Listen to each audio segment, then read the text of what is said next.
Loué, nous acclamons le Seigneur.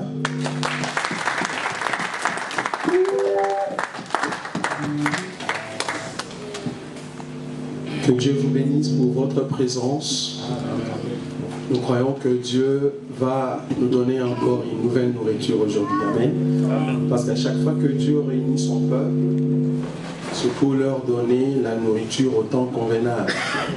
Et nous croyons qu'aujourd'hui, Dieu a préparé quelque chose de bon pour notre santé spirituelle. Amen. Amen. Nous allons prendre notre Bible.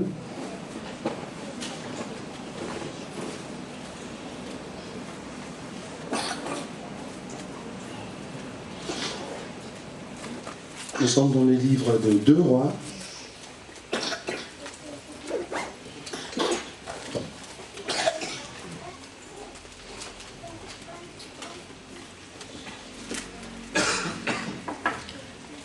Deux Rois chapitre 18. Nous allons lire le 19e verset au 20e verset. 2 Rois chapitre 18, 19 à 20. Je lis rapidement.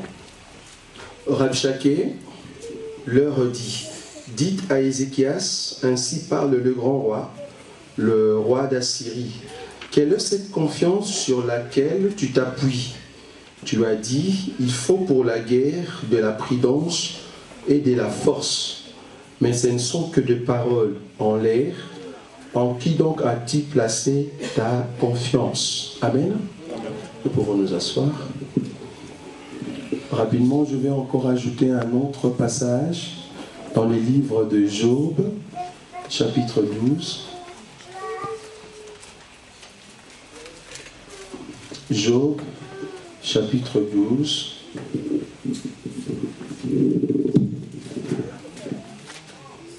Job 12, 13. Job chapitre 12, le 13e verset au 16e verset, je lis rapidement. En Dieu réside la sagesse et la puissance. Le conseil et l'intelligence lui appartiennent. Ce qu'il renverse ne sera point rebâti, celui qui l'enferme ne sera point délivré. Il retient les eaux et tout se dessèche. Il est lâche et la terre en est dévastée. Il possède la force et la prudence. Il maîtrise celui qui s'égare ou fait égarer les autres. Amen. Amen. Comme vous le savez, depuis un certain temps, nous sommes en train d'expliquer au monde que bientôt l'Église va partir et que cette Église se prépare au moyen de l'Évangile, un Évangile puissant, un Évangile grand, un Évangile qui prépare l'Église à la rencontre de son époux. Alors, nous sommes en train de dire au monde qu'avec vos systèmes, avec tout ce que vous avez mis en place, cela ne peut pas empêcher Dieu de nous prendre. Bien sûr qu'au milieu de nous, il y aura une partie qui va rester, mais nous croyons que tant donné que nous sommes encore vivants et que le Seigneur n'a pas encore donné le signe pour que nous puissions partir, nous croyons fermement que tout ce qui respecte cet évangile doit aller en enlèvement. Et que la grande partie de cette église est déjà sous terre, dans la grande masse. Je vous ai expliqué que Ève a été créée morceau par morceau, partie par partie, jusqu'à ce que la dernière partie qui sera entre les mains du Seigneur, c'est cette partie que Dieu va rajouter avec la grande masse qui est sous la terre, et Dieu va souffler, ça sera l'enlèvement. Je vous ai expliqué le dimanche passé sur les serpents, parce que on a lu le verset qui est dans le livre de Matthieu, mais aujourd'hui nous allons lire le livre de Luc, ça va? Luc chapitre 11, c'est là-bas qu'on était les dimanches passés. Je n'aurais pas faire le rappel de tout ce que je dis depuis que j'ai commencé, parce qu'on doit gagner les temps, parce qu'aujourd'hui Dieu va nous faire grâce. Luc chapitre 11, 10 à 13, je lis rapidement. Luc chapitre 11, 10 à 13. Car quiconque demande reçoit, celui qui cherche trouve, et l'on l'ouvre, c'est lui qui frappe. quel est parmi vous le père qui donnera une pierre à son fils s'il lui demande du pain? Ou s'il demande un poisson, lui donnera-t-il un serpent au lieu d'un poisson? Ou s'il demande un œuf, lui donnera-t-il un scorpion? Si donc, méchants comme vous l'êtes, vous savez donner de bonnes choses à vos enfants, à combien plus forte raison le Père Céleste donnera-t-il le Saint-Esprit à ceux qui le lui demandent? J'ai dit que le poisson, le pain, ici on a ajouté l'œuf, parce que le dimanche passé, il n'y avait pas l'œuf dans le livre de Matthieu, si vous vous rappelez. On a juste touché le pain et le poisson, mais ici dans Luc, on nous ajoute encore l'œuf. Cela parle de l'esprit de la grâce, du temps de la grâce, la nourriture que Dieu donne à ses enfants. Mais par contre, le poisson, la pierre et les scorpions, je vous ai dit, la pierre ici représente le jugement que Dieu va exercer sur les nations qui a dérangé Israël. Je vous ai donné le verset de Daniel qui dit qu'il y aura une pierre qui va tomber il n'y aura pas une main qui va le secourir, et cette pierre va frapper où? Va frapper le 10 doigts ou les pieds de la statue. C'est là-bas que la statue de Nabucodonosor va tomber. Donc c'est cette pierre. Donc ici c'est comme si Jésus disait: demandez, alors que nous sommes au temps de la grâce, l'esprit de la grâce, au lieu d'attendre le jugement qui arrive. Et j'ai touché les serpents, parce que je vous ai dit, les serpents qu'on touche ici, c'est un serpent qui amène un jugement. Contre qui? Contre les nations qui a dérangé Israël, contre la statue de Nabucodonosor. Donc ici, Jésus est en train d'expliquer au peuple, de demander au temps de la grâce l'esprit qui nous permet, afin de manger cette nourriture que vous êtes en train de manger et de participer par la grâce de Dieu en l'enlèvement qui arrive, au lieu d'attendre le temps de jugement qui va venir au moyen de la pierre, au moyen du serpent et du scorpion qui pique. Je dis bien qui pique, ça veut dire qu'il y a un jugement là-dessus. Alors vous allez vous remarquer ou vous rappeler que le dimanche passé, on nous a donné un devoir. Quand je dis nous, parce que nous croyons que c'est le ministère qui répond aux questions. Même si c'est un homme de Dieu qui pose la question, c'est le ministère qui répond toujours aux questions. Alors la question était de savoir, et le serpent qui a dans les livres de Marc chapitre 16 je crois, nous allons le lire rapidement pour répondre à cette question et continuer notre enseignement. Je suis dans le livre de Marc chapitre 16.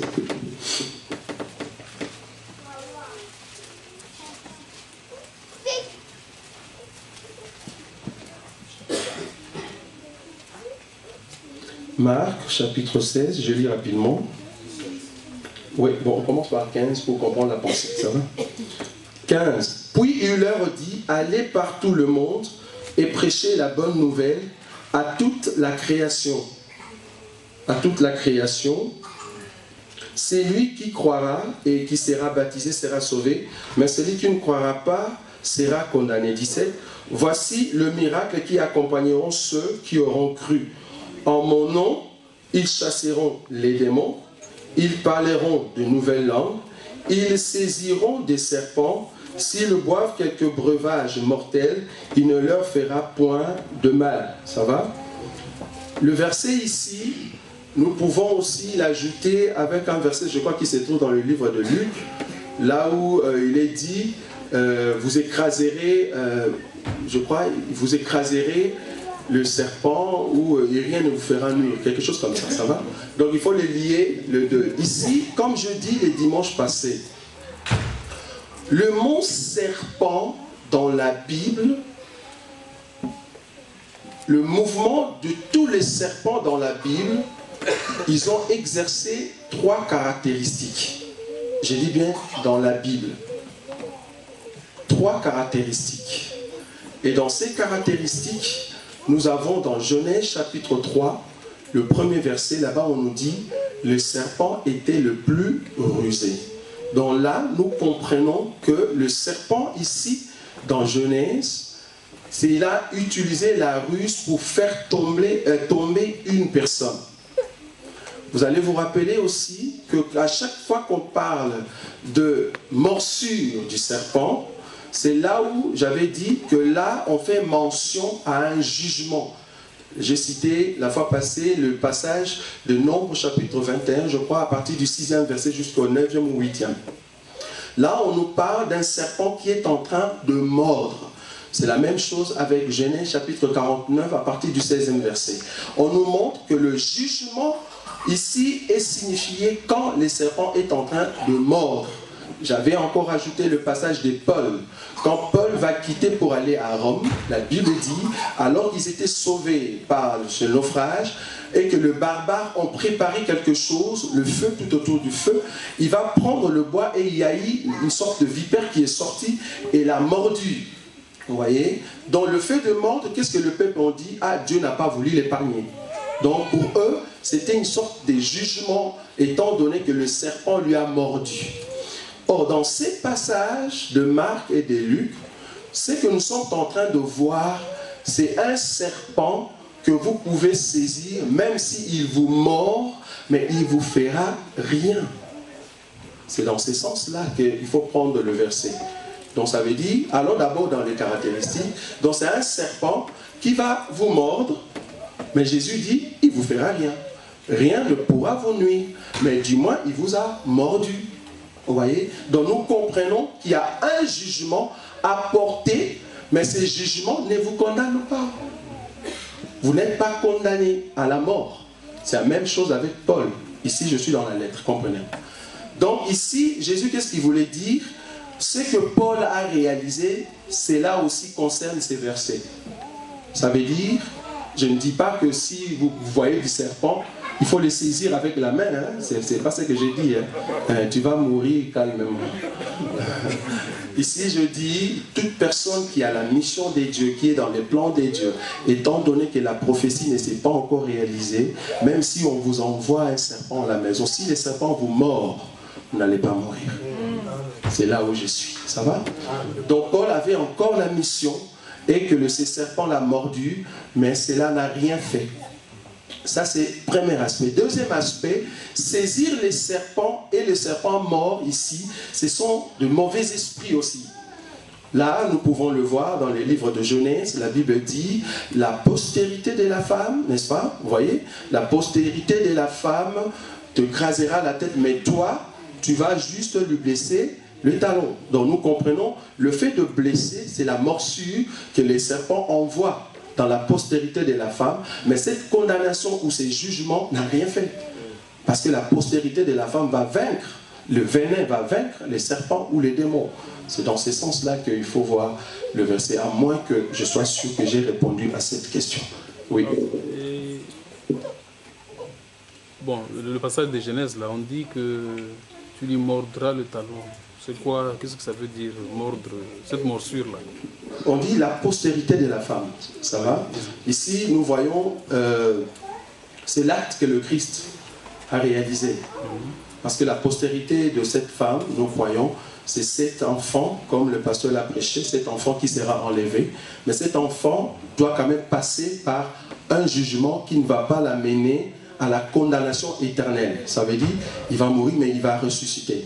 Même les enfants de Dieu qui sortent de Jésus, nous avons des attaques. Nous avons des problèmes qui nous amènent que le mauvais esprit peuvent envoyer, mais cela ne va pas nous... Donc, nous ne pouvons pas mourir au travers des attaques de l'ennemi, parce que nous sommes plus que vainqueurs en celui qui nous a aimés ou qui nous a sauvés. Donc ici, je veux expliquer que le serpent qui est en train de mordre, c'est le serpent, étant donné qu'il a le pouvoir dans le monde, c'est lui qui dirige le monde. Quand Jésus-Christ est venu, quand il a été tenté, il dit, je te donne tout ce que tu veux, mais si du moins tu t'agenouilles devant moi, il dit, il contraint un peu ce que le serpent avait dit. Mais en réalité, nous croyons que le monde était dirigé par le diable, et c'est pour cela que le Christ va quand même mourir à la croix, mais du moins il sera ressuscité pour vaincre le serpent qui est le diable. Parce qu'en fait, cette postérité, Paul explique que c'est Christ. Oui. Maintenant, ce que j'aimerais comprendre, c'est comment le serpent a mordu Christ. Ou le serpent a mordu Christ. Bon, ici, on ne voit pas l'être par la lettre. On le voit par un acte. Ça va? On le voit par un acte que Dieu a permis, n'est-ce pas? Qu'on voit Dieu permettre à ce que le Christ ou la postérité de la femme puisse subir un jugement, mais un jugement qui n'amène pas à la mort. Quand je dis mort ici, je ne vois pas mort physique, je vois mort spirituelle. Ça veut dire tous ceux qui sont de la postérité de la femme, ils ne vont pas mourir spirituellement parce qu'ils vont vaincre le mal. Bon, bien sûr, la chair sera consommée, c'est vrai, mais du moins, ils vont vaincre le mal, ils vont vaincre par l'esprit et ils vont partir en enlèvement auprès de notre Seigneur. Et dire que le diable a mordu clairement comme ça le Christ, enfin, dans la lettre, je ne le vois pas. Je crois que c'est par le mouvement qui s'est opéré quand nous voyons Jésus mourir à la croix. Donc c'est par rapport à ça. À moins que la réponse ne soit pas comme vous le voulez. Ça va? Donc, alors, aujourd'hui, je voulais quand même... bon, le troisième élément qu'on a touché la fois passée, dont j'ai dit, il y avait la ruse, il y avait les jugements et il y avait aussi la prudence. Là, je suis dans le livre de Matthieu. Nous allons lire Matthieu chapitre 10.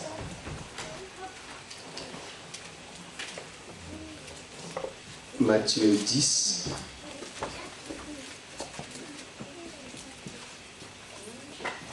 Ici, je suis dans les caractéristiques. 10, 16. Je lis rapidement. Voici, je vous envoie comme de brebis au milieu de loups. Soyez donc prudents comme les serpents et simples comme les colombes. Donc je dis que la troisième caractéristique du serpent dans la Bible, c'est un serpent qui est prudent. Mais prudent par rapport à quoi? Prudent parce qu'on l'envoie dans un milieu où il y a une nation, où il y a un peuple qui va boycotter son enseignement. Et quand ils vont partir, cette prudence exige assez que quand bien même vous avez l'évangile, quand bien même vous avez cette puissance en vous, vous n'allez pas vous laisser pour qu'on vous tue. Vous voyez? Parce que vous allez vous rappeler que les serpents, la prudence du serpent, c'est quoi? Quand il voit l'approche d'un humain, la crainte de mourir, il fuit, même s'il était sur son chemin. Je peux le montrer par rapport à Christ. La Bible dit, quand les temps n'étaient pas encore là et que Christ prêchait, la Bible dit, comme il n'était pas encore les temps, qu'est-ce que la Bible dit? Il a fui. Il a fui. Donc si vous allez quelque part et que vous prêchez la vérité touche le cœur. Comme c'est l'évangile, soyez prudents du moins. Si on veut vous lancer de pierre, ne dites pas Dieu va m'éprouver. Vous allez faire comme Étienne alors. Là vous serez comme Étienne. Mais ici je parle de la prudence par rapport aux ennemis, de ceux qui vous veulent du mal alors que vous avez encore la mission en vous. Ne vous laissez pas tuer, ne vous laissez pas emmener entre tous ces gens qui peuvent vous utiliser pour que vous puissiez tomber. Donc, faites un effort assez que vous puissiez protéger la sémence qui est en vous. C'est par rapport à cette prudence qu'on va essayer de parler aujourd'hui. Alors, aujourd'hui, nous allons essayer de toucher un élément très important. Nous allons lire un passage dans les livres de Exode. C'est là-bas que nous nous sommes arrêtés. Exode chapitre 3. Exode chapitre 3. Je lis rapidement. À partir du verset 1, Moïse faisait paître le troupeau de Jéthro, son beau-père, prêtre de Madian, et il mena les troupeaux derrière le désert et vint à la montagne des dieux à Horeb. L'ange de l'Éternel lui apparut dans une flamme de feu au milieu d'un buisson. Moïse regarda et voici le buisson était tout en feu et le buisson ne se consumait pas. Chapitre 4, je lis rapidement. Exode chapitre 4, je commence à partir du premier verset. Moïse répondit et dit: voici, ils ne me croiront point, et ils n'écouteront point ma voix, mais ils diront, l'Éternel t'est point apparu. L'Éternel lui dit, qu'y a-t-il dans ta main? Il répondit, une verge. L'Éternel dit, jette-la par terre. Il la jeta par terre, et elle devint un serpent. Ça va? Je veux que le peuple de Dieu lise avec moi, c'est très important, le mot que je vais souligner. Et elle devint un serpent. Moïse fouillait devant lui. L'Éternel dit à Moïse, étends ta main et saisis le serpent par la queue. Il étendit la main et le saisit. et le serpent redevient une verge dans sa main. Verset 5. C'est là, dit l'Éternel, c'est que tu feras, afin qu'ils croient que l'Éternel, le Dieu de leur père, t'est apparu, le Dieu d'Abraham, le Dieu d'Isaac et le Dieu de Jacob. Ici, Dieu, il dit, si tu fais ces signes de la verge au serpent et du serpent à la verge, c'est un signe que le peuple doit croire que réellement je suis le Dieu d'Abraham, d'Isaac et de Jacob, n'est-ce pas? Nous avons lu cela. Nous allons lire le verset 6. L'Éternel lui dit encore, mets ta main dans ton sein. Il mit sa main dans son sein, puis il la retira, et voici sa main était couverte de lèpre blanche, comme la neige. L'Éternel lui dit, remets ta main dans ton sein. Il remit sa main dans son sein, puis il la retira de son sein, et voici, elle était redevenue comme sa chair. 8. S'ils ne te croient pas, dit l'Éternel, et n'écoutent pas la voix du premier signe, ils croiront à la voix du deuxième ou du dernier signe. S'ils ne croient pas même à ces deux signes et n'écoutent pas ta voix, tu prendras de l'eau du fleuve, tu la répandras sur la terre, et l'eau que tu auras prise du fleuve deviendra du sang sur la terre. Je lis encore un verset.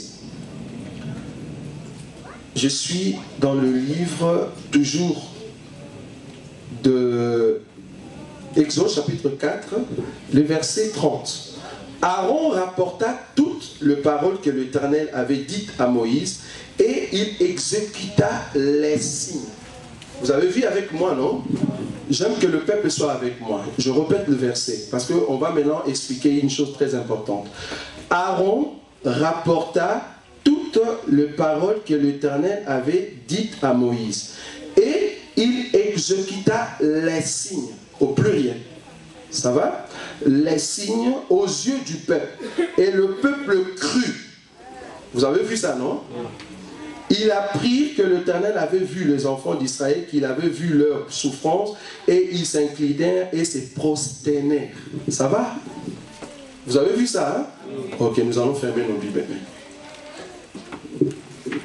Ici, je veux expliquer quelque chose que j'ai dit les dimanches passés pour montrer au peuple que le fait de saisir les serpents par la queue, ceux qui le font, c'est les désoins. Dieu va rencontrer Moïse. Il va rencontrer Moïse dans les buts de délivrer un peuple qui était dans la servitude en Égypte. Alors Dieu va lui donner deux signes pour que Moïse, en faisant ces signes-là, le peuple d'Israël doive croire et se prosterner devant Dieu. Alors le signe c'était quoi? C'était de prendre le bâton, la verge qui était à la main de Moïse et le jeter. On a déjà expliqué ça. Mais aujourd'hui je vais toucher un autre angle. Quand Moïse a jeté les bâtons et que le bâton a touché la terre, c'est là où le bâton est devenu les serpents. Le fait de toucher la terre, je vous ai dit, c'était ensémencement. Ça veut dire, il y a une sémence qui a quitté quelque part, est entrée dans la terre, et cela a donné naissance à un serpent.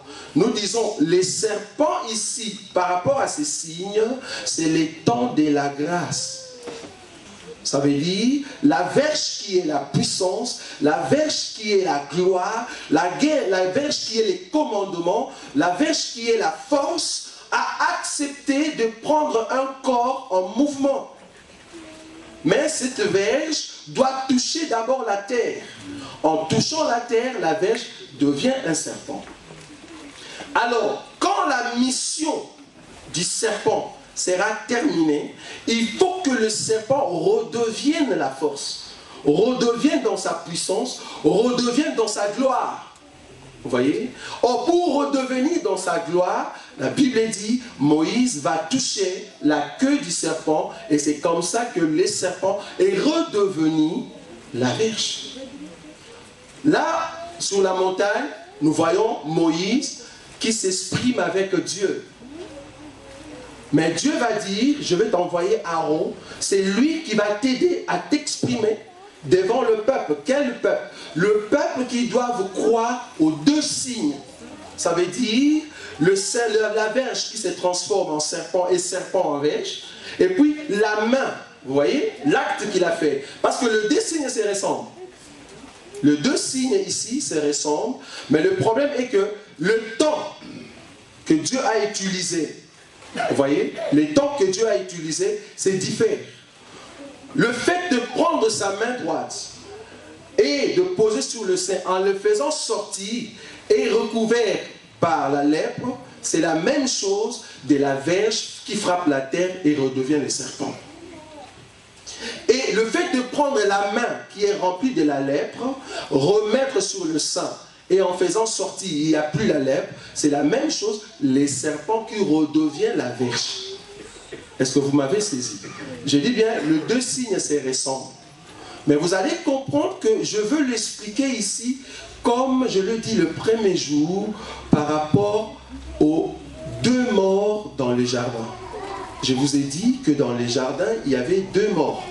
Ça veut dire, il y avait Adam, et il y avait l'animal qu'on avait tué. En réalité, par rapport à Christ, c'est une seule personne. Mais Dieu a voulu diviser pour voir, pour faire un acte par rapport à deux peuples. C'est par rapport à ça que je vais expliquer. Je vous ai dit que Adam qui dort, c'était dans le but de ressortir l'être qui lui ressemble. Ça va? Quand Adam dort, c'était Adam mourant et on prend l'os pour former Ève, ça veut dire l'être qui lui ressemble. Mais cet animal qu'on a tué pour prendre sa peau, c'était pour enlever, n'est-ce pas? C'était l'acte de couler les sangs pour expier, ou l'acte expiatoire par rapport à un peuple qui a péché et que le peuple soit recouvert par l'habit d'un animal. Ça fait deux choses. Maintenant ici, je veux prendre le deux signes, mêmement avec les deux morts dans le jardin. Comment? Je vous ai dit dans Exode chapitre 4, le 30e verset, Aaron et Moïse sont partis devant le peuple. Arrivé là-bas, Moïse a dit, ok, Dieu m'a visité. Ah, ok, c'est bon. Et qu'est-ce qu'il a dit? Moïse maintenant va exercer les deux signes. D'abord, il fait le premier, la verge qui devient le serpent, et le serpent qui devient la verge. Dieu lui avait dit, s'ils ne croient pas au premier, ils croiront au deuxième. Donc si Moïse a fait les deux signes devant Israël, c'est que Israël n'a pas cru au premier. Est-ce que vous avez vu ça? Parce qu'il a fait deux signes. Donc Israël n'a pas cru au premier. Ah oui, c'est bon. On a vu que tu as transformé la verge en serpent, c'est bon. Ils n'ont pas cru. Alors Dieu a ajouté le deuxième signe qui était le signe de la main. Donc Israël a cru quand il a vu la main était recouverte de la lèpre blanche. Et que cette lèpre blanche, la main recouverte de la lèpre blanche, après qu'on l'a mise dans le sein et qu'on l'a fait ressortir, cette main est devenue propre. C'est par rapport au deuxième signe que Israël a cru. Maintenant, la question c'est celle-ci. Maintenant, quel est le but du premier signe? Parce que Israël n'a pas cru au premier signe. Mais quel est alors le peuple qui va croire au deuxième signe? Je vous rappelle déjà, le signe de la main recouvert de la lèpre, Moïse l'a fait que 2 fois. Oui ou non? Vous n'êtes pas avec moi.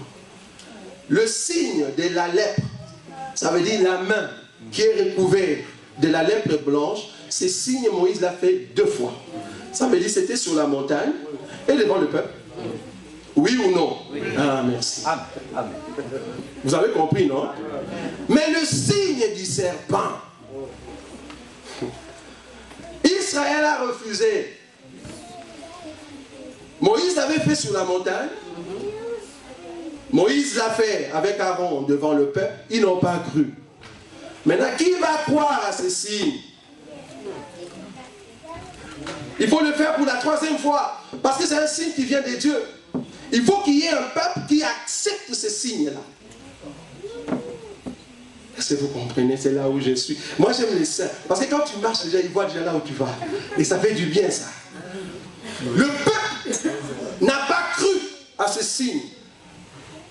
Il est venu chez les siens et les siens n'ont pas reçu. Ils ont refusé ces signes.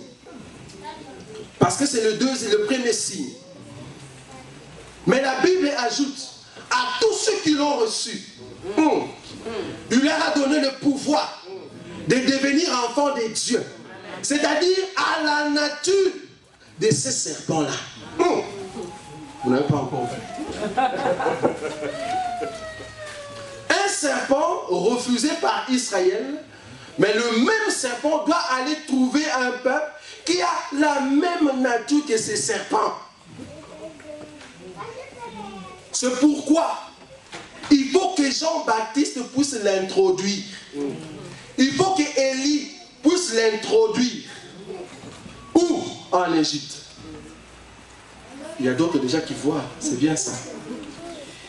Et quand ils sont arrivés devant Pharaon, mais là vous comprenez. La Bible dit, Dieu lui a dit, tu vas faire ces miracles. Je vous dis déjà, le fait que Dieu puissant a apporté la chair humaine, c'est un grand miracle. Amen. Un grand miracle. La Bible dit, Dieu a dit à Moïse, tu vas faire ce signe. Si Pharaon vous dit de faire un miracle, tu vas faire ces miracles-là. Quel est ce miracle? Tu vas prendre la verge et le jeter par terre afin que la verge devienne des serpents. Et la Bible me dit, devant Pharaon, Moïse a pris la verge. Bon, c'était Aaron, mais nous croyons que c'est Moïse qui commande. Il va jeter sur la terre et la verge devient un serpent. Comme on nous a toujours prêché dans le pays qui nous entoure, le royaume qui nous entoure, on nous a toujours dit que quand Pharaon a vu cela, il a dit, oh, t'en fais pas, j'ai encore des enchanteurs, ils peuvent le faire.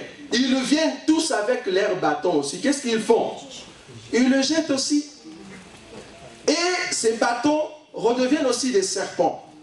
Je suis d'accord avec l'enseignement qui dit, quand les serpents avalent ou engloutissent les autres serpents, c'est Christ qui prend le pouvoir sur le mauvais esprit. Je suis d'accord.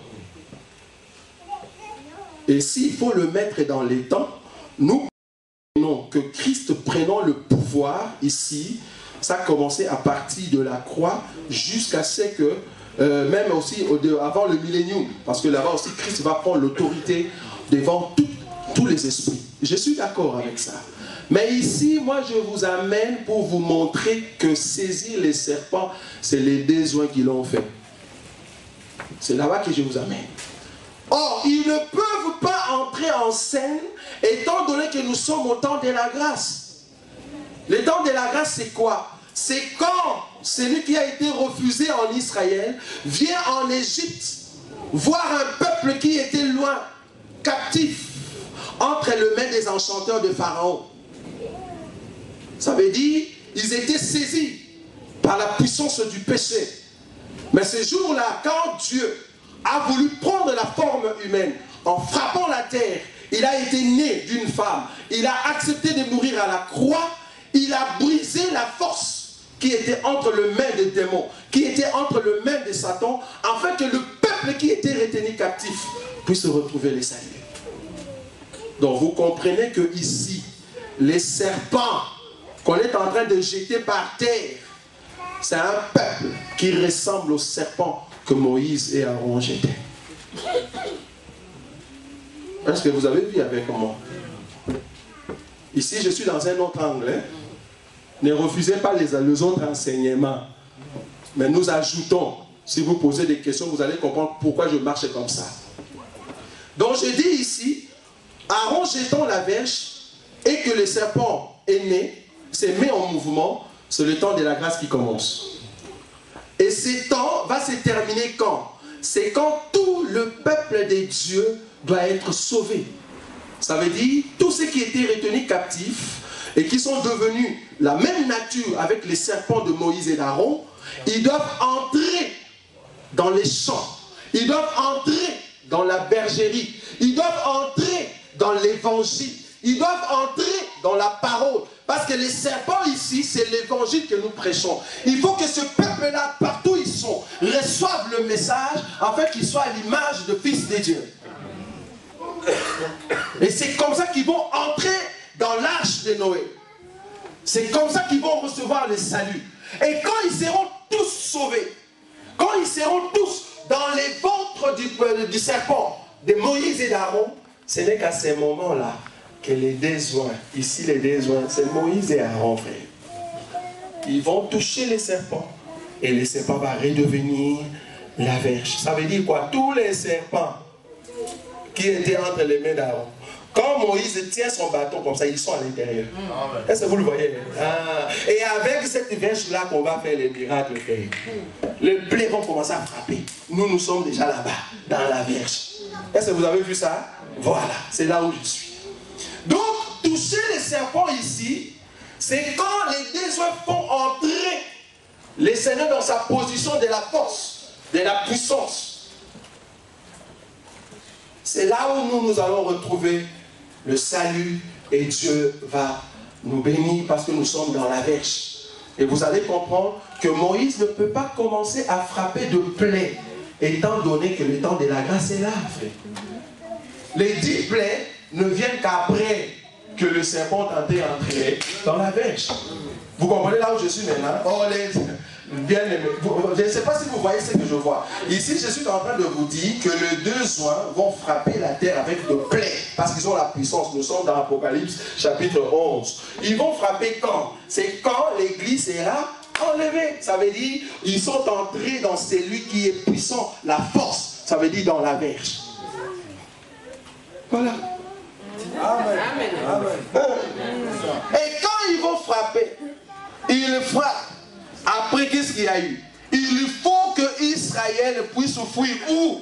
Au désert, frère. Vous voulez qu'on vous dise comment? Il va fuir au désert avec la puissance de 2 ailes. Le 2 ailes ici, c'est qui? Moïse et Aaron. Les désoins. Vous voulez quoi? Est-ce que vous avez vu ça? Merci. J'aime des fois parler comme un... Donc, ils doivent fuir maintenant dans le désert. Et Dieu merci. Parce qu'ils ne vont pas entrer vivants comme ça dans notre pays. Ils doivent mourir, les deux. Bon, je m'arrête là. Ils vont mourir, oui ou non? Moïse va mourir, Moïse et Aaron. Les deux soins. On va les tuer, on va les mettre sur un lieu public. Ça demande au pasteur. Donc ici, vous comprenez que les deux soins ne peuvent pas entrer en scène, frère. Étant donné que les serpents sont en forme de verge entre les mains des enchanteurs de Pharaon. Amen. C'est ça. Or, aujourd'hui, le peuple de Dieu, nous qui sommes là, Israël a refusé cet enseignement, frère. C'était le signe, le premier. Mais Israël a refusé. Mais toi et moi, nous avons reçu la grâce. Nous étions où? Nous étions dans les ténèbres, dans le pays de Nephtali et de Zabulon, le pays dans l'ombre de la mort. Mais le Christ étant la lumière, il est venu chez nous, en fait, pour nous chercher. C'est lui qui est venu nous chercher. Moïse était dans son camp, il a amené les serpents dans la maison de Pharaon, là où nous étions retenus captifs, afin de nous sauver, afin de nous délivrer de la mort, frère. Nous croyons qu'avec cet évangile, parce que les serpents ici, c'est l'évangile de la puissance, l'évangile de la gloire, un évangile qui délivre, un évangile qui change de vie, un évangile qui ne te laisse pas dans le péché, frère. Amen. Rester dans le péché, c'est quoi? C'est rester entre les mains des enchanteurs, des pharaons. Amen.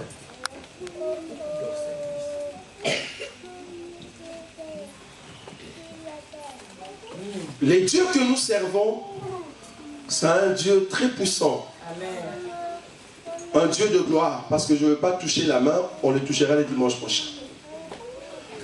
Les dieux que nous prêchons, c'est un Dieu puissant. Regardez ces mouvements. Parce que c'est par rapport à ces mouvements que nous allons prier pour ceux qui sont encore entre les mains des enchanteurs. La Bible dit que Moïse a jeté la verge et cette verge est devenue un serpent.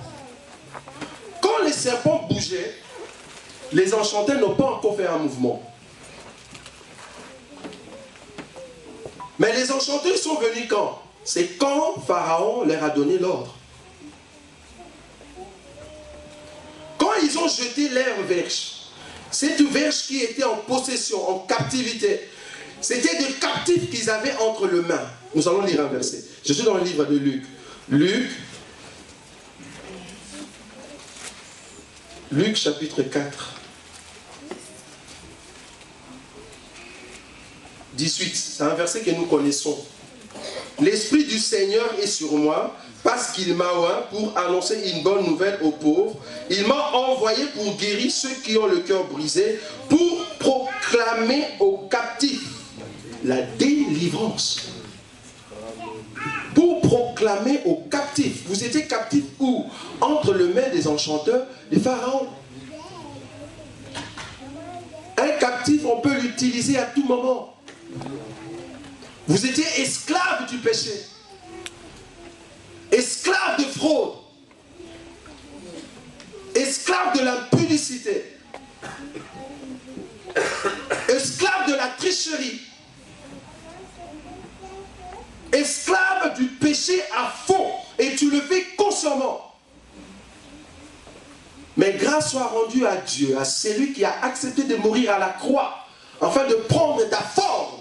Et il a versé son sang pour que tu sors entre les mains des enchanteurs et que tu redeviennes comme la nature de fils de Dieu. Et quand tu redeviens la nature de fils de Dieu, tu dois faire un mouvement parce que la voix de fils de Dieu t'attire.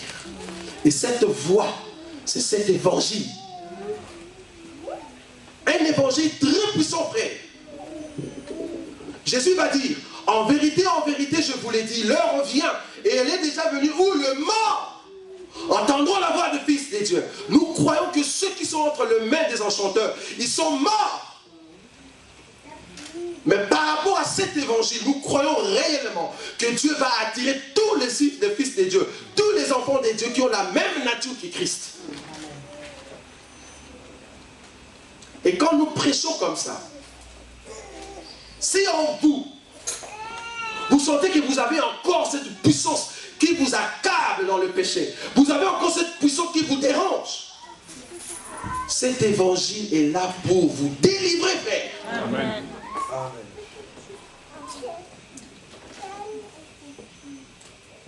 Les enchanteurs ici, ce sont les soi-disant pasteurs.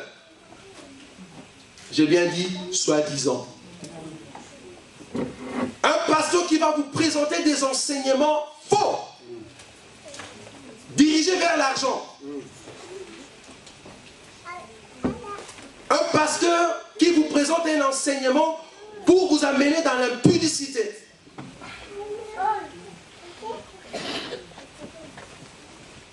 Vous avez des prophéties bâclées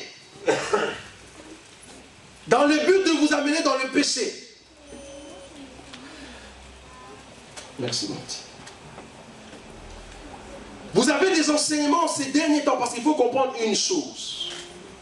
Le faux prophète agit. Il agit au moyen de l'enseignement. Il va prendre un enseignement, il vous le présente, vous croyez que c'est vrai, mais quand nous vérifions dans les Écritures, ils sont en dehors.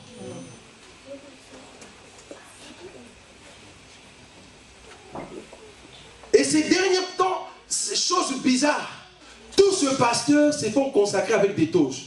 Et moi, ça me dérange, je ne sais pas si vous comprenez ces choses. Toges avec des croix, avec des chaînettes, et ils mettent l'huile d'olive. Mais non, c'est grave, hein? C'est très grave ce que je dis là.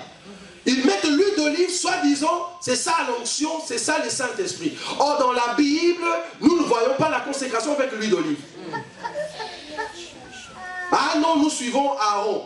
Mais il faut leur dire qu'Aaron a été consacré, non pas seulement avec l'huile, et cette huile-là, c'était l'huile de consécration.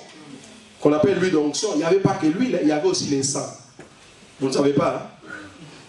Aaron a été consacré avec l'huile d'onction, avec les sangs. Vous comprenez ça? Avec les... Vous voulez l'écriture? Ah, vous ne savez pas? Ah, c'est bien. Nous avons les Exode.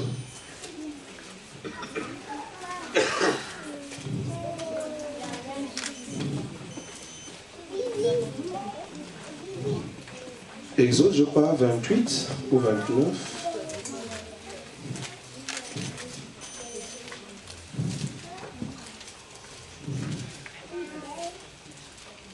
Non, c'est 29. Je suis dans le verset 21. Vous avez vu ça? Tu prendras du sang qui sera sur l'autel et de l'huile d'onction, et tu en feras l'aspersion sur Aaron et sur ses vêtements, sur ses fils et sur leurs vêtements. Ainsi seront consacrés Aaron et ses vêtements, ses fils et leurs vêtements. Vous avez vu ça, non? Et avec du sang. Maintenant, va dire à ton pasteur, va dire à tous ces pasteurs qui prennent la consécration, va leur dire, en réalité, vous avez très mal fait la consécration. Parce que la consécration se passe avec les sangs. Et quel animal? Seulement les béliers. Il faut lui dire bélier. Bélier. Donc si tu veux vraiment respecter les Écritures, frère, bélier. Et devant l'église, ils vont dire, nous voulons maintenant consacrer votre pasteur. Il amène avec des touches, les habits comme Aaron. On met lui. Maintenant, c'est l'heure dit ça. Tout le monde va foutre. Parce que c'est la sorcellerie si vous n'avez pas compris les Écritures, frère. Parce que nous croyons que celui qui est venu avec l'eau et les sang, c'est Christ. Amen. Et si vous n'avez pas compris la pensée de l'Écriture, vous allez faire des choses abominables. Oui. Par rapport aux décisions que tu as donné à Moïse. Oui.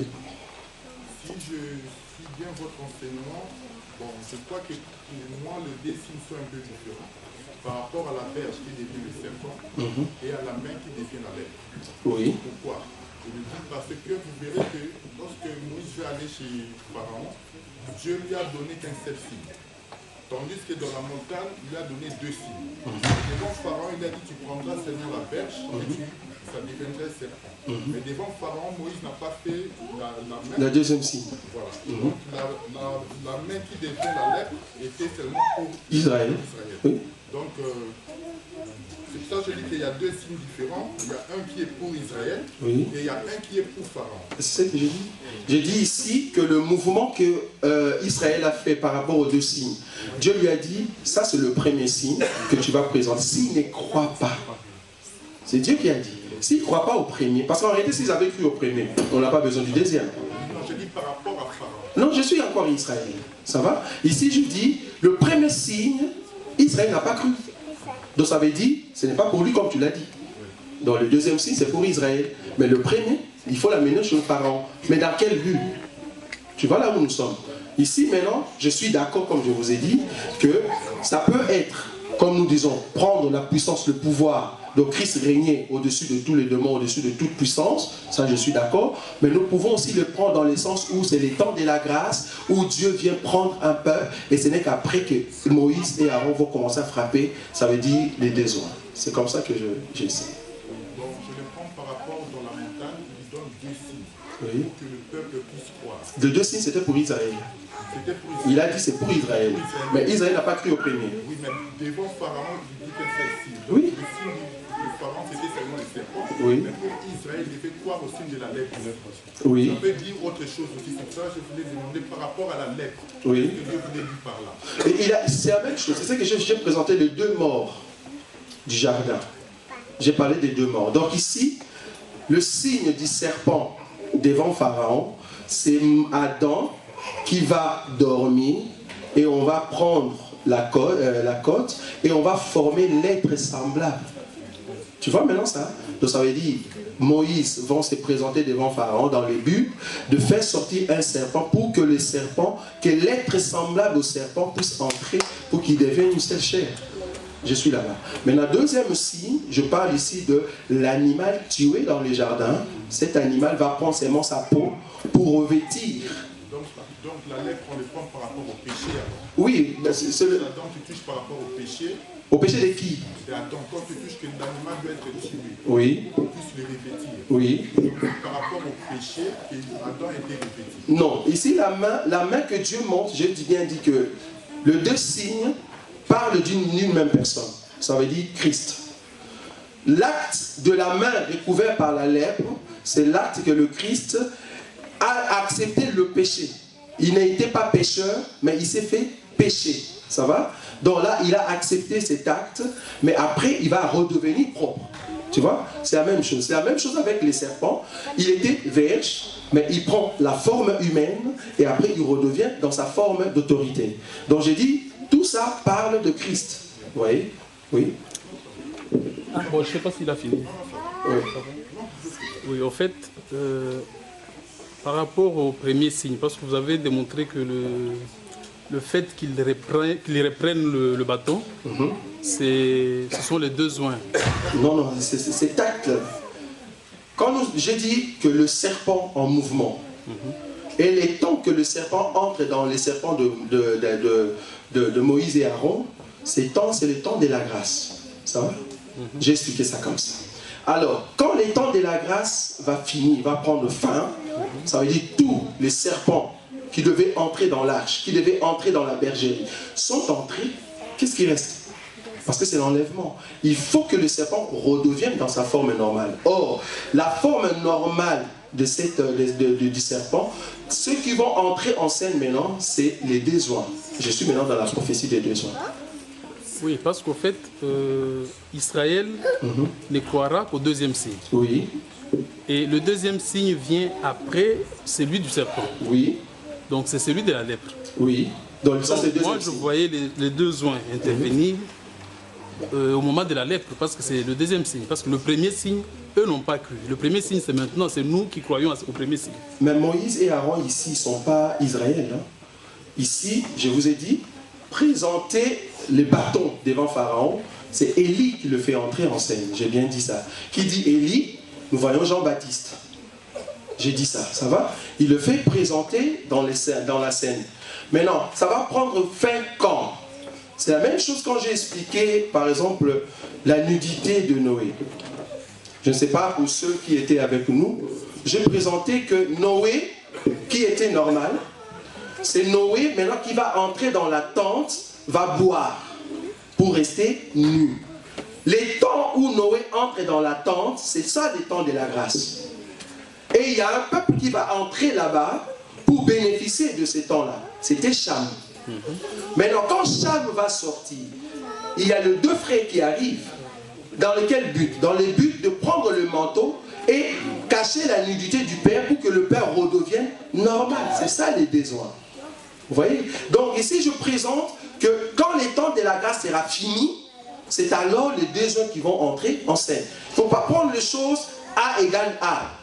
Voyez le 5, comment je le présente, ça veut dire, après les temps de la grâce, il y a les deux joints qui entrent en scène dans le but de frapper les nations s'ils bougent. Ça veut dire l'Égypte, s'ils font de mal, ils vont frapper par de plaies, mais en même temps, Israël doit aussi quitter quelque part parce que les deux ailes doivent l'amener au désert pour qu'il soit nourri.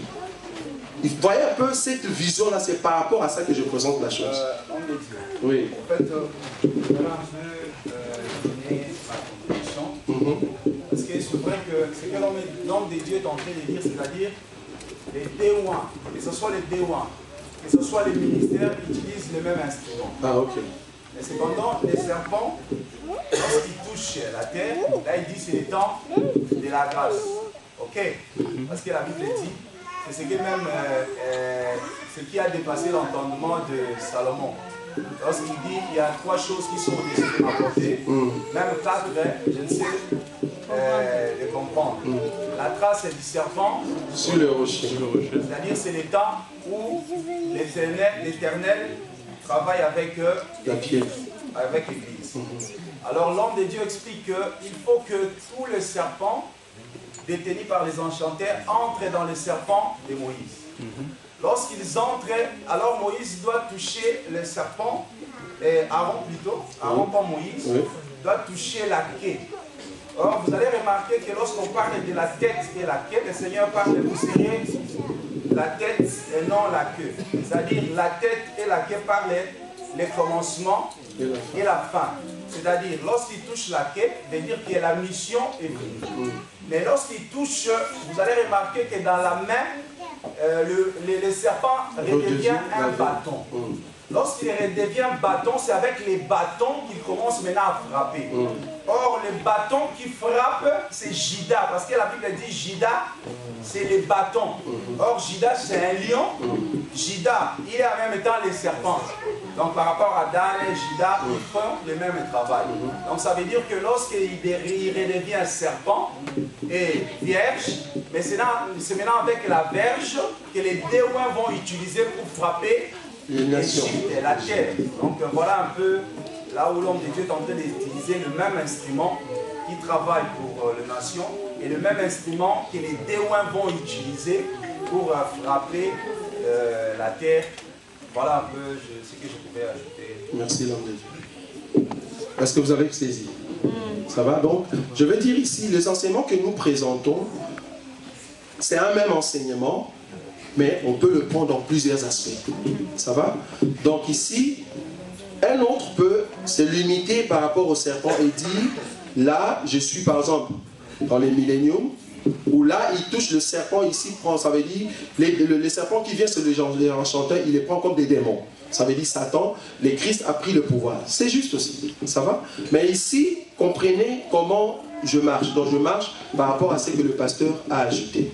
Alors, nous allons comprendre une chose, parce que la main, je vais le toucher comme je dis les dimanches prochains, c'est là où nous allons parler un peu d'Israël. Comme je vous ai dit que notre thème, c'est au revoir la terre et adieu le monde, ça va? Je vais toucher la main pour voir que le signe de la main, c'est là où ça va opérer très fort et c'est là où Dieu va quand même nous faire grâce par rapport à l'enseignement sur Israël. Mais aujourd'hui, qu'est-ce que je veux dire au peuple de Dieu? Christ, en mourant à la croix, il avait les buts que tous ceux qui vont accepter l'enseignement prêché par les apôtres puissent devenir à l'image de fils de Dieu. Ça veut dire que cet enseignement que nous présentons, vous devez le mettre à la lettre. Ce n'est pas seulement écouter, mais pratiquer cet évangile. Ça veut dire, quand nous disons que telle chose par rapport au monde est mauvais, vous devez faire un effort d'abandonner cela si vous êtes réellement un enfant de Dieu. Amen. Je sais que ce n'est pas facile. Ce n'est pas de l'automatisme, non. Donc, il faut qu'en vous, qu'on sente que vous êtes un enfant de Dieu. Vous ne pouvez pas demeurer dans le péché, frère. Parce que si tu es encore esclave du péché, nous comprenons que est-ce que réellement cet évangile vous touche, oui ou non? Parce que si dans nos maisons, Dieu nous met à cœur de vous amener un enseignement, c'est dans les buts que vous soyez transformés. Pour que vous soyez irrépréhensibles. J'aime beaucoup ce mot. Irrépréhensible. Sans tache ni ride.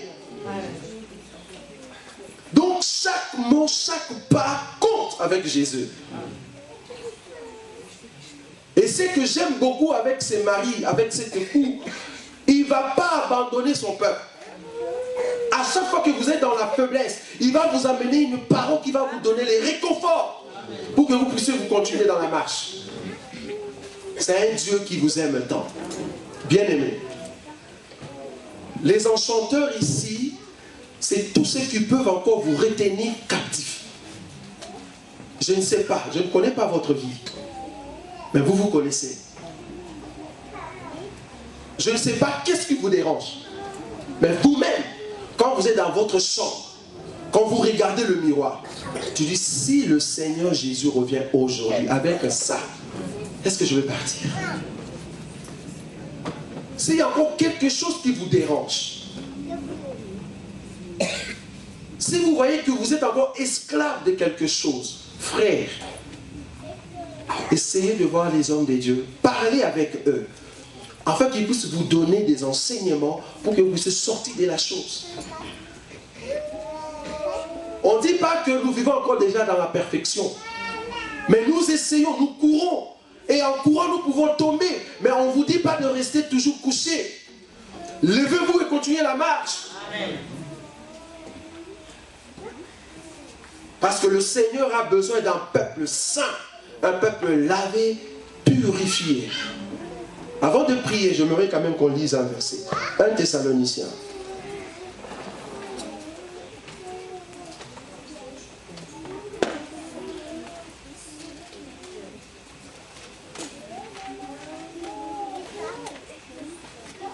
Thessaloniciens, chapitre 4. Je veux que tout le monde ait sa Bible et lise avec moi. 1 Thessaloniciens, chapitre 4. Je lis les 3e versets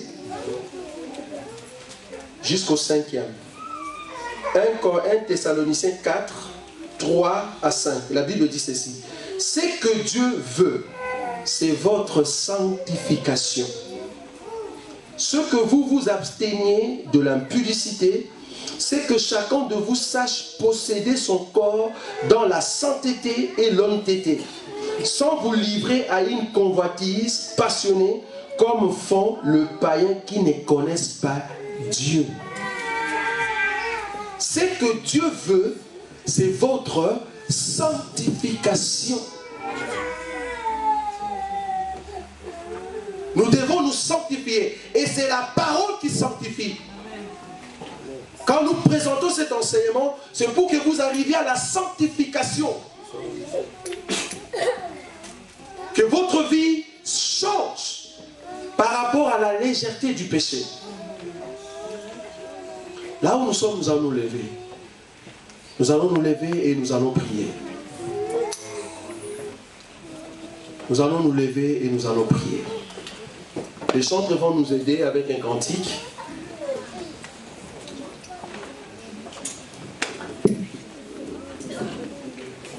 Nous allons prier.